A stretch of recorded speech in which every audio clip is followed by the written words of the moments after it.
Hi guys, today's session is a bit of an experiment. I'm interested to see how this goes. So you're watching this video on YouTube, so you'll need a device for that clearly. You could watch that on your TV if you've got that, laptop or phone. You will also need another device to be able to type responses on the Mayflower PE Facebook group. There'll be moments in this video where you'll pause it and then you'll make your responses.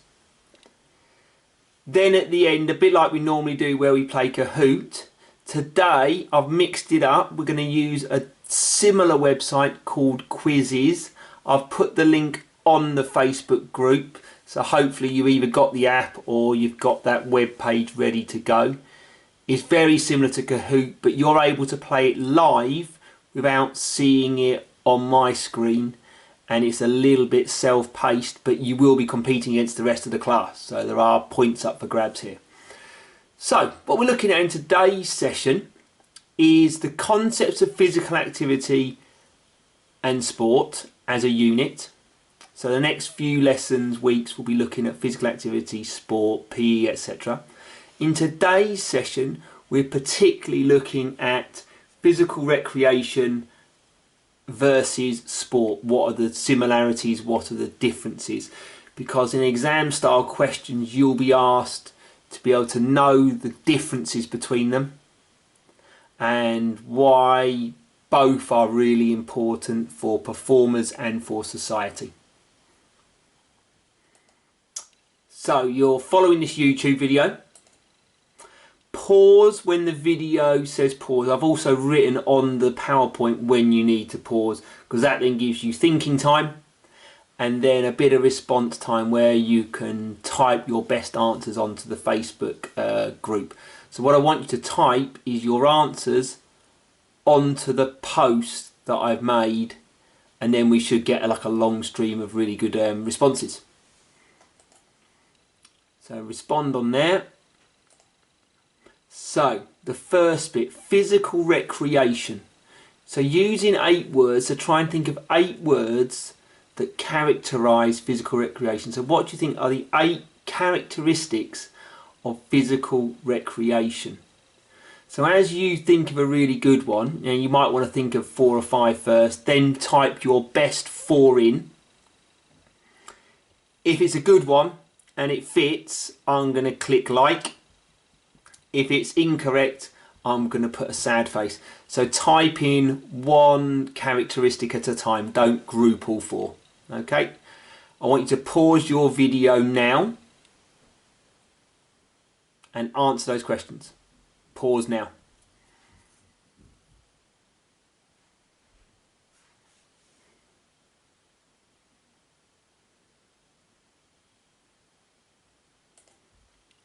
So, some great answers there, and here are the characteristics. So it should be fun and enjoyable. So physical recreation is done primarily for enjoyment, for fun. It's not about winning. No one cares about winning or losing really.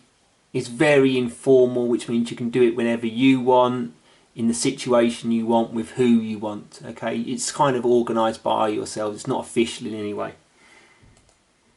It's physically energetic, so it is fun, but also there's an element of kind of like doing it for fitness and increasing serotonin and reducing stress levels. So often physical recreation is seen as physically energetic. Could be playing in the park, playing an informal game of football or frisbee, etc. You do it by choice. So it really is a choice of doing it or not. You're not selected for a team. You just go and play because you like to have fun, doing it with your friends, family, etc. It usually involves adults who are at the participation level of the performance period. That doesn't mean it can't include younger, teenagers, children, etc.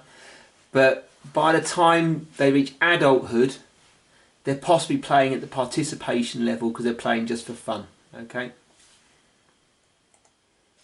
It's flexible. You choose when you play, you choose how long you play. You might not even have halves. You might play a game of tennis where you don't score, you just hit it and without any court. you might play an adaptation of that game, and there are definitely no referees or officials. Okay, so you officiate it yourself, or you just keep it really loose and adapt the rules for yourselves. Okay, so here's an acronym to help you remember that. It's all the S's. So self-confidence and self-esteem, because you're slowly making progress yourself. You're kind of doing it for fun, but you're getting confidence. Reduces stress. S for stress. S for skills. You are developing skills and fitness, and they increase as a result. So even if you're playing at a higher level, physical recreation can still help you develop some skill. Improves your social skills, because you're doing it a bit more for fun. It's a bit more social. You're going to have more social mixing and less competition, which is going to lead to maybe more social side and social understanding of each other. Sense of fun and enjoyment. So, functions of physical recreation for a society. So here we're looking at how physical recreation sort of benefits a society. We looked at that in the last unit about the benefits of participation, and I think the two are very, very similar linked. So it increases health and fitness of the society, putting a bit less strain on the NHS. Social integration through local clubs and interactions, so people coming together from different communities, people mixing who wouldn't normally mix, maybe people coming from different schools or different work placements, and interacting, and often bringing local social interactions, community cohesion. Increases employment and economic benefit, so things like people purchasing kit to go and do recreation in sport, trainers, clothing, paying to go to leisure centres just to have some fun and play table tennis with a friend. Okay, we wouldn't call that anything more than recreation, because they might just be having a knock around. Decrease crime through increased social control, so we're controlling society more by them playing sport, better community cohesion, more acceptance of rules. And sporting progression. So for some, physical recreation is the first step on a sporting progression to kind of get better. So often you'll see beginners sport being really kind of made fun. The coach is trying to have fun with the kids to kind of encourage them into sport and make them want to come back. So it's that first rung on sporting progression. So the next bit, we're going to start looking at sport and the difference between recreation and sport. So start thinking about what are the main differences that sport brings. So I want you to write down on the Facebook post about 4 differences that sport is to recreation. What is different about sport? It could be exactly the same game, for example football, but how is it different when it's recreation to when it is sport? Pause the video now for 2 minutes.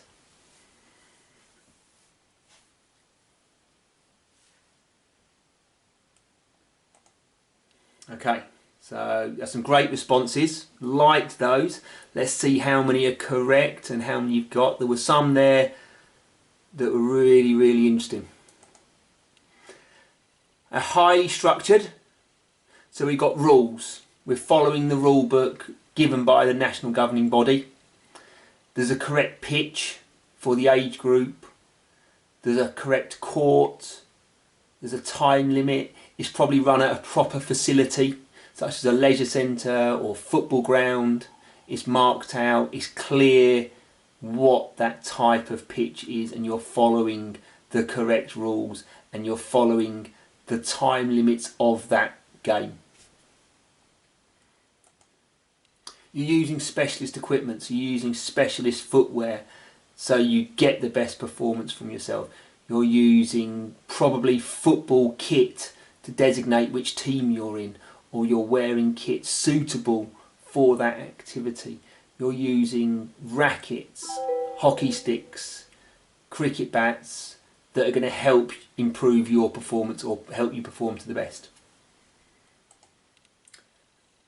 There are officials present. There has to be officials such as referees, umpires, etc. When you come to recording your performances for assessment, it has to be in this sport category. It has to include referees, officials, using the rules specific to your sport.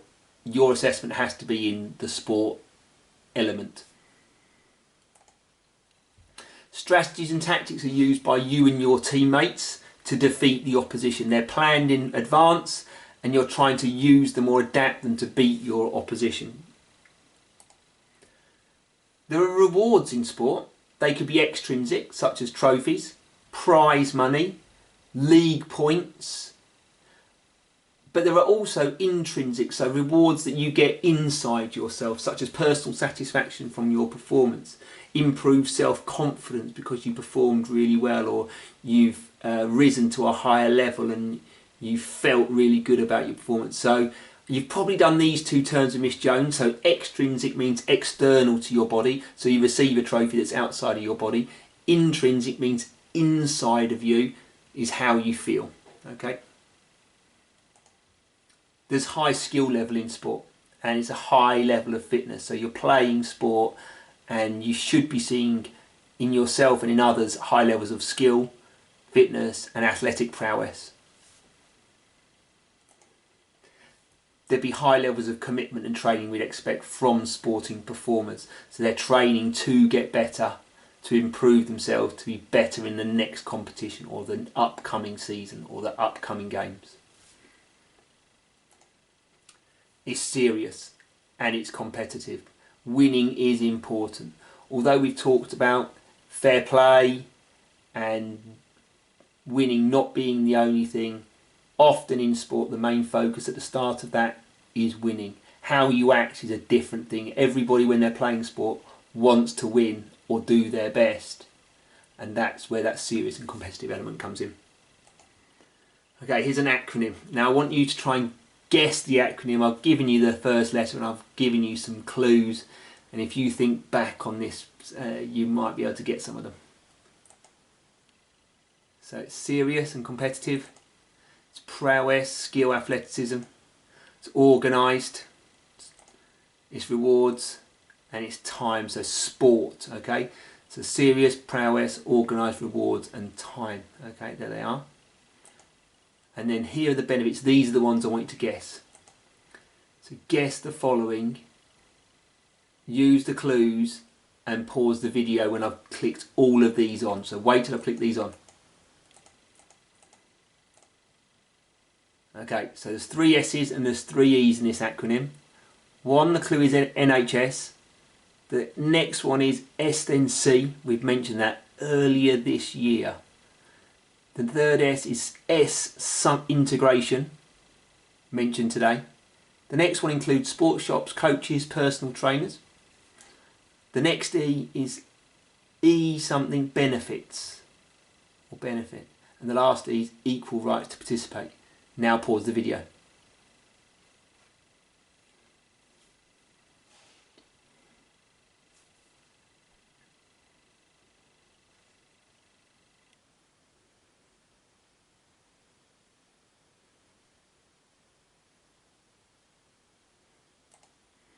Yeah, that was tricky. Yeah, I understand that. Some of them, yes, were repeated a little bit from what the benefits of recreation are, because the difference actually between physical recreation and sport in terms of some of the social outcomes are very, very similar. So strain on the NHS, social control, we talked about in the sociology section, social integration and community cohesion, employment opportunities. So sport has massive employment opportunities, not just by being paid for playing, but also by being involved in clubs, coaching, training, psychology, physiotherapy, the sports manufacture and clothing industry, etc. Economic benefits, so people are paying to go to sports clubs. That benefits that leisure centre, that employs people. People spend more money on the clothing and the equipment now. That helps go towards paying people in these companies. And equal opportunities. Okay, so the sport brings about equal opportunities because it's a meritocracy. There's an equality to participation that sport wants. Something we talked about in the last unit. Okay, right. This is where, when I've finished this slide, you're going to try and load up your Quizizz. So go to quizizz.com, okay, or hopefully you've got the app ready. I'm going to put the code on to Facebook now, so you should be able to see it now. Put the code in, a bit like you do on Kahoot. As soon as that loads up, you can start this. You don't have to wait for everybody like Kahoot. You can just start. It just times you on every question. Okay, so it's not like a race like the other one. So it's similar to Kahoot, but only go to the next question when you've done it. So it's not about first or last. It is on speed of answer, but don't rush them. From what I've seen on Quizizz, it's better to get the right answer than trying to get the quickest answer. Some of these have more than one answer, and some of these you'll have to write a written response. That is quite simple, so it knows what to recognise as the correct answer. And the leaderboard updates, but you have to wait to find out the winner. So just because you're the first one to finish doesn't mean you've won. So you might just want to wait around, if you think you're first to finish, to see what happens. The first time I tried this, the winner was the slowest person. So I'm not saying that's a key to winning in Quizizz, but it definitely helped that student. Good luck.